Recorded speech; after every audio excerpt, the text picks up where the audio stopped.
افغانستان سے امریکی اور نیٹو افواج تیزی سے نکل رہی ہیں۔ امریکی صدر جو بائیڈن نے اعلان کیا ہے کہ ستمبر تک ان کی تمام افواج نکل جائیں گی، لیکن جس صورت کے ساتھ وہ نکل رہی ہے اس سے لگتا ہے کہ انخلاء کا یہ عمل ستمبر سے بہت پہلے یعنی جولائی کے پہلے ہفتے میں مکمل ہوگا، اور شاید اپنی یوم آزادی یعنی 4 جولائی کو امریکی صدر وہاں سے اپنی افواج کے مکمل انخلاء کا اعلان کر دے۔ یوں تو گزشتہ پورے سال کے دوران امریکی افواج اور طالبان کی کوئی جنگ نہیں ہوئی۔ اس پورے سال کے دوران نہ تو طالبان نے کسی امریکی کو نشانہ بنایا اور نہ امریکہ نے طالبان کو، لیکن جوں امریکی افواج کا انخلاء مکمل ہو رہا ہے تو طالبان اور افغان سیکیورٹی فورسز کی جنگ میں شدت آ رہی ہے۔ اس وقت افغانستان کے 20 سے زائد صوبوں میں جنگ ہو رہی ہے اور 60 کے قریب اضلاع میں طالبان اور افغان سیکیورٹی فورسز کی جنگ جاری ہے، جس میں کئی اضلاع پہ طالبان قابض بھی ہو چکے ہیں۔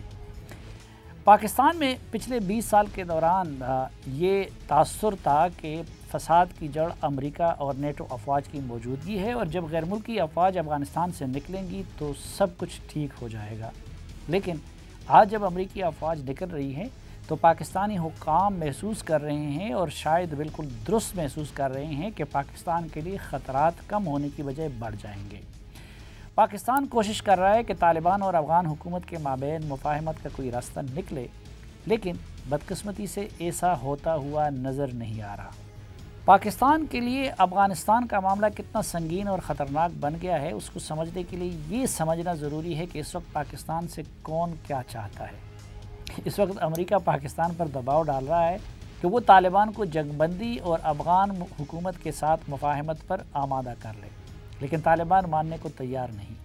مذاکرات کی کامیابی سے قبل وہ جنگ بند کرانے کے لیے تیار نہیں ہیں، جبکہ ترکی کانفرنس میں وہ مشروط شرکت کے لیے تیار ہیں۔ ترکی کانفرنس میں بھی شمولیت کے لیے طالبان بلیک لسٹ کا خاتمہ چاہتے ہیں، جبکہ کانفرنس کے مختصر ہونے جیسے شرائط بھی عائد کر رہے ہیں۔ ادھر طالبان پاکستان سے مطالبہ کر رہے ہیں کہ وہ ان کی امارت اسلامی کی بحالی کی مخالفت نہ کرے۔ پاکستان نے ماسکو میں روس، امریکہ اور چین وغیرہ کے ساتھ امارت اسلامیہ کے دوبارہ بحالی کی جو مخالفت کی ہے، اس پر طالبان سخت ناراض ہیں۔ اسی طرح طالبان تقاضا کر رہے ہیں کہ پاکستان انہیں سیاسی حل پر آمادہ کرنے کی بجائے ان کی مرضی کے حل میں ان کے ساتھ تعاون کرے۔ طالبان اقوام متحدہ اور دیگر عالمی طاقتوں یا اداروں کو افغان امن عمل کا حصہ بنانے کے بھی مخالف ہیں، اور پاکستان سے تقاضا کر رہے ہیں کہ وہ ایسے پروسیس کو سپورٹ نہ کرے جس میں یہ عناصر شامل ہوں۔ دوسری طرف افغان حکومت کا پاکستان سے مطالبہ یہ ہے کہ طالبان کو آمادہ کر لے کہ وہ موجودہ افغان سیٹ اپ کا حصہ بن جائیں۔ ڈاکٹر اشرف غنی کی ضد ہے کہ ان کی حکومت آئینی اور منتخب حکومت ہے، اور طالبان کو اس کا حصہ بن جانا چاہیے۔ وہ بار بار اس بات کو دہرا رہے ہیں کہ طالبان کی اپنی کوئی حیثیت نہیں، اور پاکستان چاہے تو ان سے کچھ بھی کروا اور بنوا سکتا ہے۔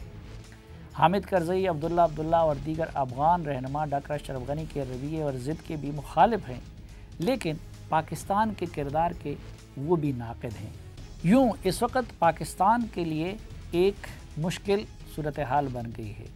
امریکہ کے مطالبات کچھ ہیں تو افغان حکومت کے کچھ ہیں تو طالبان کے کچھ ہیں۔